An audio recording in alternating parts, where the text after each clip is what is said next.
Quebec, Canada, fighting Troy the Destroyer Dorsey, 12 rounds for the World Super Lightweight Championship. What are you going to do now as far as kickboxing? First, I want to thank God. Say hello to my wife, Shelly and Kendra. Happy birthday, Shane. And thank all of my instructors and students at my school. Now, pick up kickboxing and boxing both again and go after a world title. Congratulations. Okay, thank you. All right.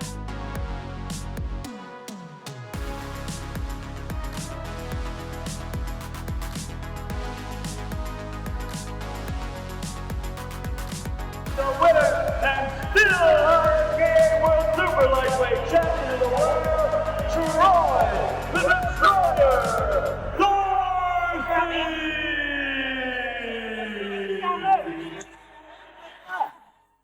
How are you doing? I'm doing great. You had I'm to doing think great. about it? No, I didn't think about it. I'm just doing great. Some people say that, well, I woke up alive, so that's a advantage. But no, it's not. Not with what I believe. What I believe is the Bible says you're absent with the body, you're present with the Lord. Boom. So then you got to give we got to give an account of what we did and what we didn't do. But the Bible says if you've been born again, if you confess with your mouth that Jesus is Lord and believe in your heart, you'll be saved. That's not the exact way. That's not the exact verbiage, but that's what it says though exactly. So if I don't wake up, I'm okay because I'm going to be in heaven. That's what I believe. But I would feel sorry for my wife and for my kids and for my grandkids to leave them. So I'm hoping to live, praying to live as much as I can, trying to take care of myself, eat, do a little kickboxing. No, I don't. I just do boxing, shadow boxing. Well, I think of the same thing as far as death. I'm not scared of it, but it's not something I would want my loved ones and my mom and my family to have to go through. Right. With me, Yeah, you're young. You're 19 years old, so. No, I'm 22. 22. Close enough. I was gonna say something like 13, but I didn't want to go that far. But yeah. That's a bit too far in the scale of ages. Yeah. But I have an article today that I want to read you. I want to read you some parts of it and kind of talk about it from your side of the story. Yeah, because there's probably that side, and then there's my side. Yes. So and my side is the right way. You can look on TV. Exactly. You can watch this fight with this guy, Kevin Kelly. I fought him in New York, right across from the Madison Square Garden. So who is Kevin Kelly? Like, who was he back, in 1992? He was an up-and-coming fighter. I believe he might have been the North American Boxing Federation champion. And I was just working my way back up to try to win another world title. So he would have been a good one to beat. I think he only lost one fight, or does it say his record? We're going to get there. Okay. So the article is called Remembering a Classic, Kevin Kelly and Troy Dorsey Go to War in Featherweight Showdown. This was written back in 2015 by James Slater. It first starts out, it was back in 1992. Yes. Two featherweights met in New York and engaged in a fierce fight that severely tested the mettle of both men. In fact, both Kevin Kelly of Flushing in New York and Troy Dorsey of Mansfield, Texas, threw so much leather, fans could have been forgiven for thinking it was going out of fashion. He goes on to say, entering the bout, Dorsey, the former IBF featherweight ruler and a natural warrior who had cut his teeth as a world-class kickboxer, was an older man by 5 years at age 29. Sporting a 12-4 record, Dorsey was to be in the 26-0, Kelly's first big test, and how the tough Texan tested the slick southpaw from Queens. So, was Kelly, were you intimidated by him at all, or no? Was he a big guy? Well, I know. No, he featherweight, but yeah, he was up and coming, and yeah, there are some big featherweights, and yeah, he was to me, it was another challenge, huge challenge. He was very good, southpaw, but it didn't bother me much whether I fought southpaw or if I got a guy just And left so side what's out. southpaw? Southpaw means they put the right leg forward. So most likely he's punching. He's stronger left-handed. Probably. Sometimes that's the reason why, because you have your weak side in front. That's it. Yeah. So we definitely went to war. The best I can remember, I threw 1,527 punches in that 12-round fight, and I threw 1,500. He threw, I believe, 25. I'm joking, Kevin Kelly. Well, no, it does make sense. He threw somewhere around 1,100 punches, I believe.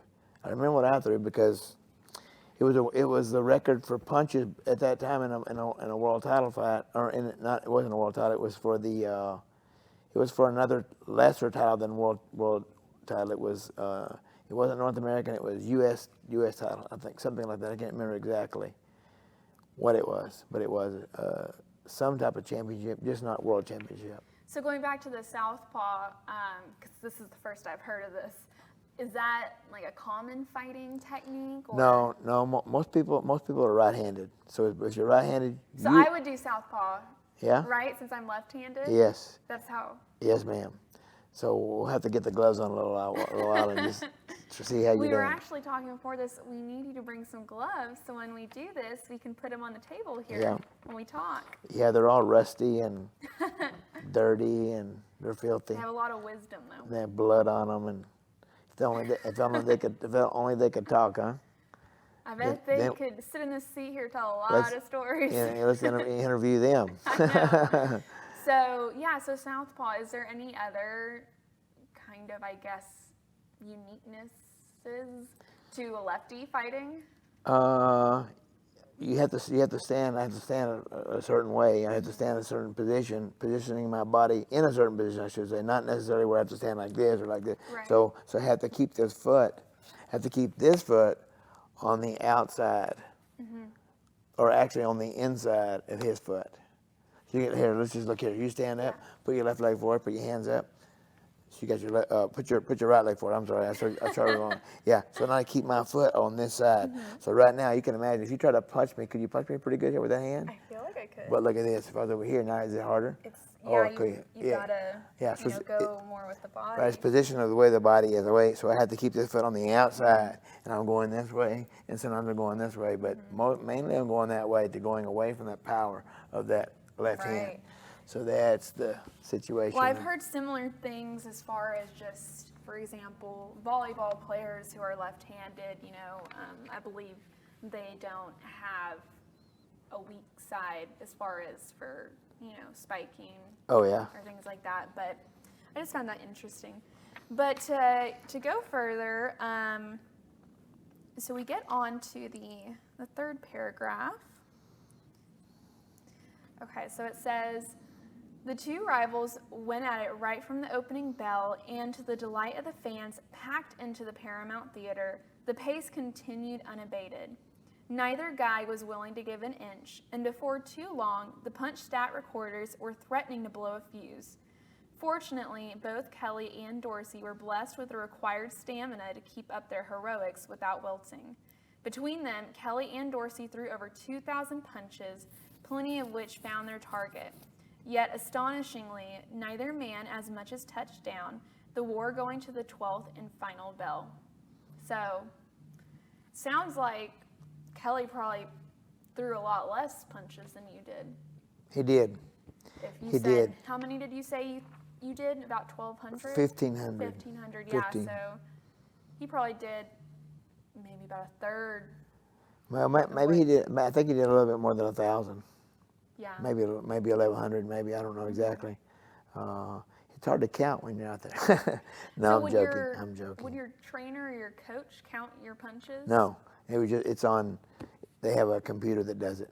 Oh. Yeah. I didn't even know that. And that was Fight of the Year. Also on USA, the USA used to. They were televising a lot of fights during that time, and that was a Fight of the Year on USA. Out of all the fights, they had to have once a week, all the 50 fights. Some of them championships, some of them like ours, not a world championship, but maybe another championship. But so it was Fight of the Year, and then I also got Fight of the Year in 1989 when I won the North American Boxing Federation title. So Fight of the Year 89, 92. So because it was Fight of the Year doesn't mean that I won. I won the first one, but I didn't win the second one. And Right. I think there was a little bias because he was from New York. Yep. Yeah. Yeah, so he's in his territory, basically. Right, yes. And that happens sometimes. But I don't need to be whining about it right now. Unless I think I might ask Kevin Kelly for a rematch.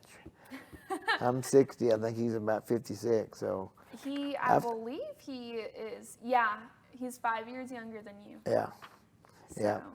So he and I have talked before. I got his telephone Really? on my phone, so we talk every once in a while. And so yeah, it might be good to visit we this could get him on time the again. show. Get him on the show. You know how he talked about, trying to do more interviews and things like that? Right. That would be so cool to get someone like Kevin Kelly on the Right. show. Yeah. Imagine reading this article with him here too. Yeah. I'm sure, Yeah. there would be a lot to say about it. So. Right. But, okay, so the writer goes on to say, at the end of one of the most consistently exciting fights of the lower weight classes, both men felt that they had won. Perhaps understandably, when one considers the sheer effort put in on both sides, neither corner felt they had a losing fight to towel down. There was no draw, however, so one man did unfortunately have to walk away with a loss attached to his record. Perhaps at least a little surprisingly, after the mesmerizing two-way action, was the fact that all three judges had Kelly winning via a substantial margin. The unanimous decision giving the Flushing Flash victory by 4 points twice and by a whopping 7 points on the third card. So like you said, it does sound... It sounds totally like he totally won the fight. But did he really? Well, I have my opinion. Everybody's got one, right? Mm-hmm. So I didn't feel as if I didn't feel like I lost the fight. I felt like I had won the fight. But how do they judge that? Because to me, it's like whoever gets beat up and is on the ground the most is probably the loser. Well, neither of us went to the ground. No, nobody got knocked down, and I'm not sure exactly what they saw, what they didn't see.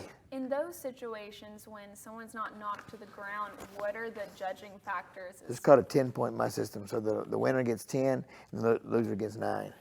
Okay. And if there's a knockdown, the winner, the one who knocked the person down is 10, and the one who got knocked down got 8. Gotcha. So what was the point spread? So it sounds like all three judges had Kelly winning with unanimous decision, giving the Flushing Flash victory by 4 points twice and by a whopping 7 points on the third card. I don't know what that guy was watching. He must have been smoking some weed that night or something. I hate to put that on that guy, but that guy was not. So what was the real score? Do you remember somewhere in the? No, I just remember they raised his hand, and I was very disappointed. Mm-hmm. So he was from New York. That was kind of his hometown. So I don't know if you heard this or not, but sometimes they call that hometown cooking. He got some hometown cooking, so he won the fight. Mm-hmm. But there's no way that fight was that far apart. I had him on the ropes the whole time. There was one time I threw a 26 or 27 punch combination. He didn't throw one. Boom, boom, boom, boom. He was getting punch. It's in the 11th round. During that round is when I had him on the ropes, and the referee started to jump in to stop the fight, and then he backed off. You can see that. And I wasn't smoking anything when I was watching it. So. Well, let's see if he was smoking anything else the rest of this. He goes on to say, it could be argued how Dorsey was never quite the same force again, winning just 4 of his subsequent 10 outings. As for Kelly, his baptism under fire had caused no apparent ill effects. The gutsy lefty, who proved he could both box as well as slug, went on to engage, quite staggeringly, in a further 45 fights, plenty of which were of the thrilling and grueling variety. Dorsey would never again challenge for a recognized world title, although he did beat the talented Jimmy Berdal in 1996, picking up the lightly regarded IBO super featherweight strap. While Kelly would become the WBC featherweight king in late 1993 by way of win over Gregorio Vargas, Kelly would hold the crown for just over 2 years, and throughout his career, he would play his part in a number of memorable fights. So Kelly went on to fight about 45 more fights, it sounds like. 45 more? Yes, after. 45 more. Yes, Oh, after, let's see, went on to engage staggeringly in 45 more fights. Okay. So how many years do you think 45 fights are? When did he retire? It didn't say. Maybe he retired. It must have been 2000 and something. He was, like you said, 5 years younger than me. So I retired in 98. So maybe he retired in 99. He retired 2000 and something. 2005 in maybe. 2009. 2009. Yes. Yeah, that's a lot. So let me read more of this to you. To this day, though, fight fans who were present at Kelly versus Dorsey have a special place in their hearts for the breathtaking action they witnessed, and both fighters remember the sizzling encounter very well all these years later. Fans who saw it, they always talk to me about my 1992 fight with Troy Dorsey, said 47-year-old Kelly, who retired with a 60-10-2. Wow. 60 wins, 10 losses, 2 draws. And then it has 39 in parentheses. 39 knockouts. Oh, wow. Probably so. Yes. So that was his ledger in 2009. It's amazing.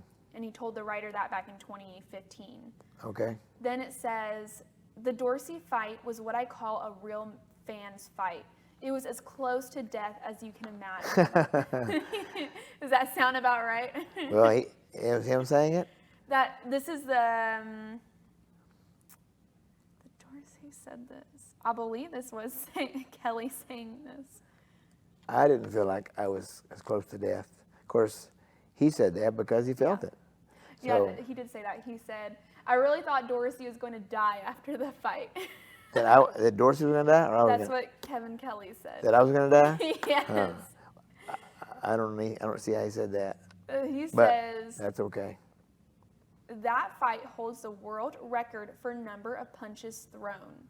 We threw 2,150 punches. So you are. If I threw 1,500 punches, how much? If you could get, I just want to see. If you could guess, so you're in the right ballpark because it does say down here exactly how many punches you threw. What would be your number you'd go for? That I threw? Yeah. Yeah, I've said it. I've already said it twice or 3 times. No, but like specifically like 15. Oh, exactly, 1,527 punches. So down here it says 1,570. So that's more. I know. and so now subtract 1,570 from the total. I know. Go figure.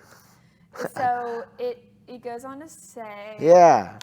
Dorsey could take everything. I asked my trainer at the end of the 4th round, how can I stop this guy? He said, you can't. That was my welcome to the real world of boxing. It was a long fight, and we were both beaten up and worn out. It was such a punishing fight. 52-year-old Dorsey, who walked away with a 16-11-4 record with 11 knockouts. 16 wins, 11 losses. Does that sound right? Yes, ma'am. Yes. And that was in 1998. Also spoke about the war. It says, I threw 1,570 punches against Kevin Kelly, a rightfully proud Dorsey says today. Yeah. Then the last part is, with my kickboxing background and the training I did with Casey Malone, I had the stamina to do that. The human mind is the greatest tool we have. It really is. I have no bad feelings, but I think I won that fight. To have not gotten the decision after all those punches. I was on him all night, but I guess they had big things planned for him. But yes, I was tired after that fight, but I wasn't as exhausted as he was. In the 11th round, he dropped his hands and he looked ready to go. But we are friends today. I'm glad the fans enjoyed that fight. Okay. So, I know. What do you think of that article? Yeah, that's amazing. It's amazing. It's I don't mean to say that I'm amazing. What I said, I'm just it was an amazing fight. It was tough for both of us, and both of us learned, and we moved on. Does it bring back a lot of memories? It does. I mean, I can still remember in the Yeah. ring just nonstop punching. So if you were to call Kevin Kelly, like, does he have the New York accent, and is he Yeah. very New Yorker, you know? He does. He does have an accent. I'm not sure if you call it New York. He moved to Michigan, I believe. So he now. probably has some type of northern accent, Yeah. it sounds like. Yeah, he doesn't sound like me. Yeah. Poor guy. For me. Yeah. Well, would you say whenever you whenever you fought in Texas? Yeah, I played boxing for sure. I know that's Yeah. the wrong word. Well, you know, when you say the Cowboys play football, well, it's you definitely know they're not there playing around. And people are I know. getting hurt and broke legs and broke arms and same thing. So it's yeah. Whether you play boxing or you just do boxing, either way Right. is okay. So what was your question? When you have fought in Texas, do you feel like there was any hometown cooking Yes. involved? Yes, I fought Tom Johnson, and Tom Johnson did real well here. I fought him at the Cowtown Coliseum, and I felt like as if maybe he probably won that fight. So were there not any knockdowns? No, there not. There was not. So I fought him in 1992, I believe. Wait, let me think. Yeah, I think it was in 1992 after I won the world title. And then I lost the world title, and then so I was just trying to fight, get another world title shot, like I said with Jimmy Burdell at the IBO title. But yeah, I was. If you asked me to be honest, I would say Tom Johnson won the fight. They used to call him Tom Boom Boom Johnson. Why is that? That was his nickname, Tom Boom Boom Johnson. Boom. Yeah. Johnson. So he was a great puncher, and he went on to win some world titles also, or a world title. I know at least one. Yeah. This may not, make that much difference, but you were 5 years older than Kevin in that fight. I Right. mean, does age, as simple as 5 years, make a difference in a Well, fight? if you're, see, how old was he? You're 29. I was 29. So he was 24. No, I don't think there's a at that age there's not any like it's not that I was really old, and it's not that he's really young. He wasn't too young. He was good enough, and I wasn't too old, I believe. So he was 24 in 1992, and he retired in 2009. So that was 17 years plus his 24 years. So that he was 43 when he Well, yeah, retired? I guess so. So let's just say he was in. 40 plus 17. Or no, I think it's 41. Wait, let me Yeah? check. Well, I'm not the best at math. Wait. That's okay. Either way, it's Is that old? I retired when I was 35, and He was 41. he was 41. Is that pretty old to still be fighting? Even at that time, nutrition was something that people were taking advantage of. Not to take advantage of, but nutrition, the way to take care of your body. I mean, it's just some people are 50 and they're only 35 years old, and there's different things that can cause you to age quickly. It's smoking cigarettes. There's some people that that smoke cigarettes and they've been smoking for 20 years and their skin seems to be so dry, and so if you take care of yourself, then you can go a lot longer than someone who doesn't take care of themselves. Overall, with nutrition, when I say nutrition, I'm not trying to say you have to have organic everything, Right. But overall, eat good and exercise regularly.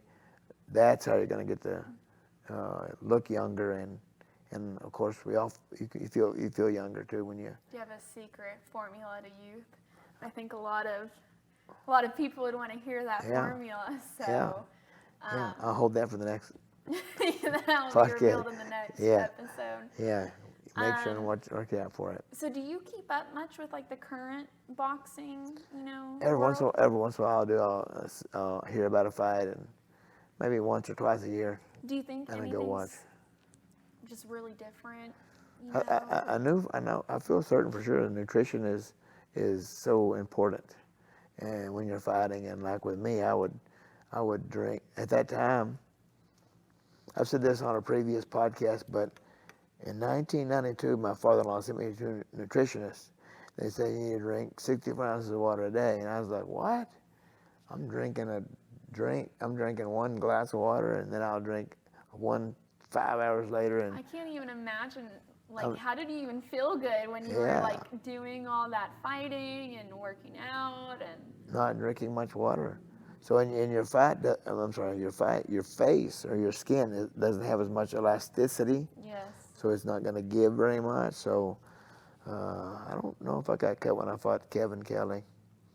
I know James Lahawk cut me. I had 5 cuts. That was when I had a hard time making weight. I had a hard time every time making weight, but sometimes it was really hard where I was starving myself for several days and then not being able to perform. Well, now, looking back on this, would you say, because we've also talked about, how you used to eat as well and things like that, when you didn't drink the amount of water you needed to drink and you didn't eat the way you would you say maybe you were weaker back then or just more fatigued? Sure, yeah. Your body, if you don't give your body what it needs, it can't perform. I mean, here I was trying to perform at a level that was at a high level, and I know I suffered from that, just not knowing. What they say, you don't know what you don't know. That's but true. That was it. But thank God my father-in-law sent me to a nutritionist and would talk about drinking water, and they said don't drink any juice. What? Juice is good for you. It's like eating 10 oranges, one glass of orange juice. But you know what it is? It's sugar. Yeah. It's just sugar. I've also heard, which I actually just do prefer almond milk, Oh, yeah. But that, cow milk, I know there are vitamins in it and, calcium and things like that, but I don't know how good it is for you anymore. No, do you know the only animal that drinks milk after infancy? The human. I wouldn't have guessed that. Yeah, so apes, what do they do? The infancy, they drink it. After that, and I'm not trying to say I don't believe we came from apes at all. But cows, how long do they nurse? Mammals, a mammal is something. There's a lot of mammals. They only drink milk during infancy, not during. So yeah, I drink if I drink. My wife makes me a protein drink or a bunch of good vitamins and things in it. I wish I could think of some of the ingredients, but of course I can't right now. We drink almond milk also, like about half almond milk and about half water. I prefer it. I think it tastes. I like the taste and the consistency of almond milk. Right. I feel like milk now, if I try to drink it, it's just too thick. Yeah. Every morning I used to drink a glass of milk with my breakfast every morning. I never was a big milk drinker even when I was little. Now of course we were eating cookies. Oh especially yeah. the Oreos. Put your fork in the middle and dip it in there, or the vanilla wafers. Yes. You have to have milk for that. Yeah, those vanilla wafers and the chocolate chip cookies weren't on my diet for some reason. For some reason they weren't on my diet. I don't know. I talked to my nutritionist about that. So yeah, you should say, how do we get this in my diet? Yes. So when did you say you started incorporating a nutritionist in your regimen? In 1992. So it was either before this fight or after? It was after that fight. And it was your father-in-law, you said, right? Yeah, Al Jacobs. So did he just see you eating one day and he was like, we got to get you a nutritionist? No, he knew I was starving myself and not eating like I could be eating. He didn't know he was a X-ray technician. Okay. And he just knew I need to eat some eating food. more than you are, So he paid for my nutritionist that I went to and took care of that. So it just changed the way that I ate forever. It's crazy. I've told people this before, that your stomach and the way you feed your body, it just controls so much as far as headaches and, you know, let's say your neck aches or you feel tired or you're stiff, you know, I mean, your stomach has so much to do with all of that. Right, So, right.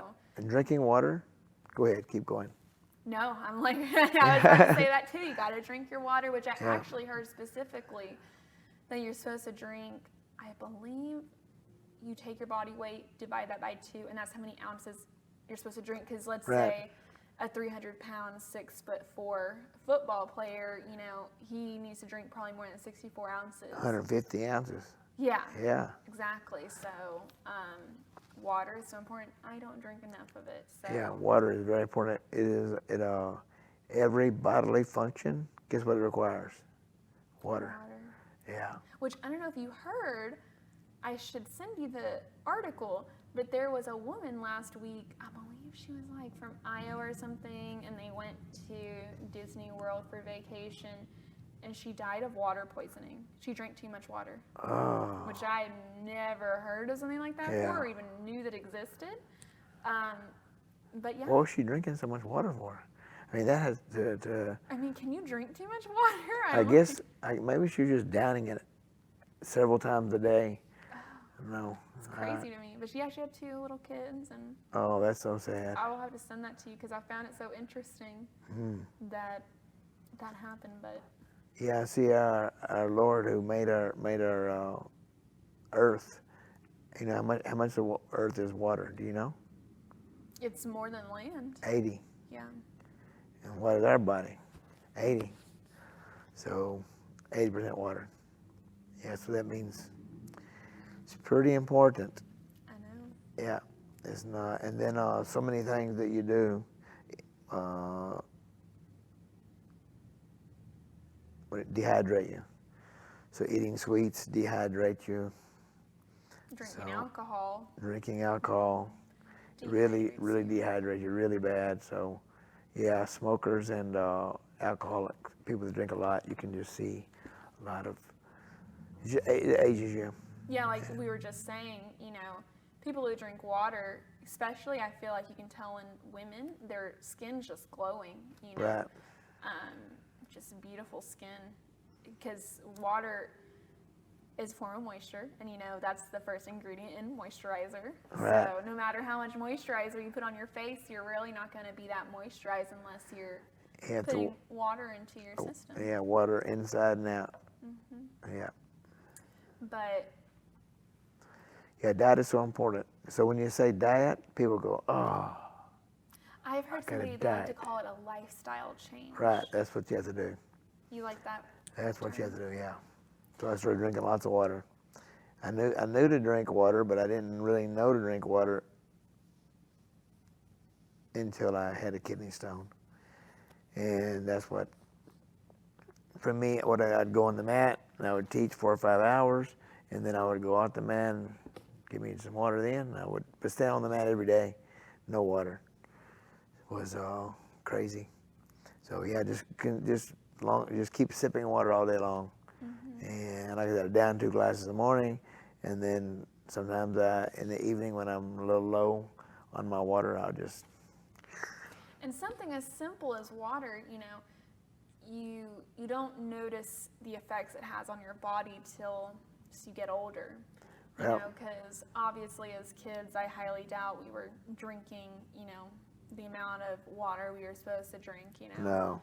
But it doesn't make you feel the way as it does as an adult, you know, by not drinking enough water. And Dr. Pepper, some people drink Dr. Pepper like it's going out of style, and Coke and all those things, they have a lot of sugar in them. And what does sugar do? It dehydrates you. So I know this isn't, and I really do know I need to stop it, but I do it about every other night. I drink a Coke Zero, that's the mini one. Oh, yeah. You know, and it's just so good to me, you know, when you crack it open and it's ice cold. That smell. And it's just enough, you know, of a taste. I've never been like somebody who's like, I have to drink Coke. You know, to me, Coke Zero is just as good, which I've also heard the diet actually is not as good for you as people think. The Diet Coke. Yes, Right. or any diet drinks. Yeah. No, you look in the ingredients, and look in the ingredients, and don't just look at them and wonder what they are. Look at them and then look them up. Might help you so you stop drinking Coke. Do you ever drink soda? I do. Maybe 2 to 5 times a year. My goodness. Yeah. My number one thing, which I don't like to drink it, but my mom likes to drink, and I know other people who like to drink them, is energy drinks. Oh, yeah. Which, Monster? yeah, things like, which, Yeah. let's just take coffee out of the, if you had to choose between coffee and, energy drinks, I would say coffee would be better for you, Right. The energy drinks, I mean, I know it sounds dramatic, but I could just take a sip of one and I can just feel like it in my system, Yeah. Yeah. And you've heard how people have had heart attacks. Addicted. From it. They get addicted. Addicted. Caffeine. Yes. Yeah. It's very addicting. So, the only way I get caffeine is from the little sodas I drink every other day. I don't do coffee. You do Coke every other day? Yeah, like the little. Oh, that's all. Which is a lot. Yeah. More than 2 to 5 it is a times lot? a year. Well, it's more than 2 to 5 times a year, Well, so. maybe I don't know. Maybe I drink 10. A year. Maybe, I don't know. No, I don't think I drink 10 because I don't drink it once a month. It's my, I don't really drink alcohol except on a rare celebratory occasion, Right. So to me, it's like that's my little reward for myself, my little mini Coke Zero can, Is it 4 ounces or 8 It's ounces? like, yeah. Oh. I mean, it probably would stand about. Yeah. It's half of the can. Half the can, right. So it's just a little perfect. Yeah. Little treat in the evenings. So. Right. And you do it every other night, so you're addicted one night, but you're not addicted every night. I try to tell myself, okay, let me not drink it tonight since I drank it last night. That takes a lot of I'm trying to think, a lot of determination to not, because you're drinking it, but tonight's not the night. Nope, I'm not gonna do it. I do the same thing with, I will let myself have a dessert every night. I'm very much, a person who believes in moderation. Right. And, I'm young, I'm trying to live my life Yeah. still, so I want to try a little piece of the cake. And enjoy it. Enjoy it. Yeah. You don't want to go, So- I got to eat this. I can only eat this. You can be miserable. Right, so I ate, which I was telling Kayla about, I ate a cup of pasta today for lunch, and then I had some broccoli on the side. Oh, yeah? And so since I ate pasta for lunch, I'll probably eat like salmon for dinner or something like Oh, that. yeah. It's just all about balance, Right, it is. And so I'm like, I drank the Coke last night, so I shouldn't drink it tonight. Right. So that's Yeah. just what I tell myself. It really is moderation, a lot of things. The way you eat, the way you drink. Yeah, it's too much of some things, and too much of most things are not good for you. Yeah. Well, we just even water. Even you water. know? You talked about the lady that Yeah. died because she drank so much water. Yes. Oh, so yeah, we just have to really watch it. Poor lady. If you Sure. could choose one food in the world, just no matter how bad it is, like what would be that one, just your favorite, like cheat meal, like just favorite thing? Yeah. Well, my favorite probably is really good cinnamon rolls. Oh, yeah. With the cinnamon thick though on it. I want Yes, one. have you heard of Cinnaholic? Cinnaholic? Mm-hmm. I have not. They actually have one right here on Broad and 287. I've never been in one, but I've seen them online. It's called Cinnaholic. I think up Cinnaholic. there off of 287 and Yes, so they make these giant cinnamon rolls, and then you can put whatever toppings you want on them. So maybe for your cinnamon. Yeah, for your once a year, cheat meal, Yeah. you should go get one of those and Yeah. go split it with Leslie or something, because those things look huge. So last night my wife ordered some cinnamon rolls and brownies, and they brought her like this much brownies, like that much brownies, and then the cinnamon rolls are like this much also. They Were they already made, or was it the dough? Yeah, they were already made. Where'd she get these from? Cece's Pizza. Oh, Cece's has called? the best cinnamon rolls. Yeah. I love their cinnamon, and they're small. You know, the individual cinnamon rolls are small, but they're so good. Yeah, she meant to order just a couple, like a couple for me, maybe a couple for her. Yeah. And when they showed up and they had like 10 pounds of each, maybe, Oh my gosh. maybe 5 pounds, but it really was a lot. So, yeah. Well, I didn't eat very many. I only ate like 6 of them. yeah, I would assume you had some leftovers. Oh my Were the God. grandkids over? Or was it No, just? no. Well, yeah, last night our granddaughter was over. Yeah. How is the youngest doing? Oh, he's doing good. Little Cruz is growing up. He was born April 8th, so May, June, July, August. He is already 4 months old. Yesterday would have marked 4 months. Yeah. Exactly, right? Because it was August 8th. Is today the 10th or 11th? Today's the 9th, I thought. I think it's oh yeah, it's the 9th. Yes. Yes, Yeah, today's it's the the 9th. 9th. So. August 10th is when I won the North American Boxing Federation title. I knocked out the world champion. And what year was that? 1989. August 8th. That would be 24 I said August years? 8th. Or no? 1989. Man, I'm bad at math. That would be Well, 34 years. Yeah. Wait, 89. 34 years. 11 plus 23. Yeah. It's crazy. 34 years exactly. I wasn't even a thought back then. No? You know? Well, I barely was. Yeah. But it was really fun time, and the people that are watching this probably think, you know, they see me fighting, and maybe they look it up on YouTube, and it's like, wow, how does somebody hit somebody like that? And it's just, I really don't really know if God wanted me to do that or not. I feel like He really didn't. He doesn't want us to meet in the middle of the ring and knock each other's heads off. And sometimes the other person dies. Sometimes the other person in the hospital and brain damage. And so so He probably didn't really want me to do this. But I did it, so now I can talk about it and let people know about Jesus, about our Savior who is coming back for us. And I feel that if He didn't really want me to do it, He would have ended my life. You got a story to share. Yes. And, you know, not just now, but for many decades in your career, you know, you've had kids, young adults even, you know, look up to you, and I think that's worth something. So. Right. Yeah. So, just I'm not saying, again, I'm not trying to be Mr. Muscle Man, I know it all, but it doesn't matter what you pursue it with whatever you got, with all you have. And are you going to have setbacks? Yes. Are you going to feel like quitting? Yes. Are you going to always make it? No.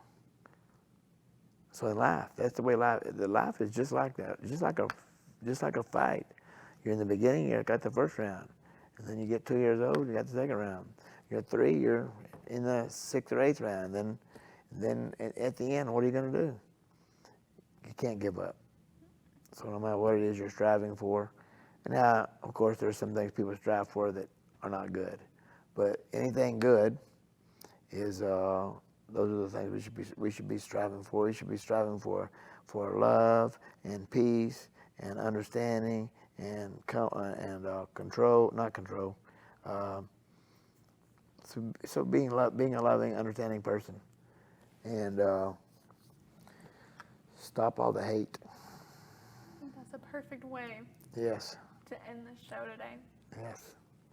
Well, thank you for having me today. Thank you for this time and helping me step back into what do you call it? I wasn't stepping back into a century, but I'm 60 now, so it's a lot. You just stepped back 30 years basically ago, so. Right. That's pretty cool. Yes, it really is.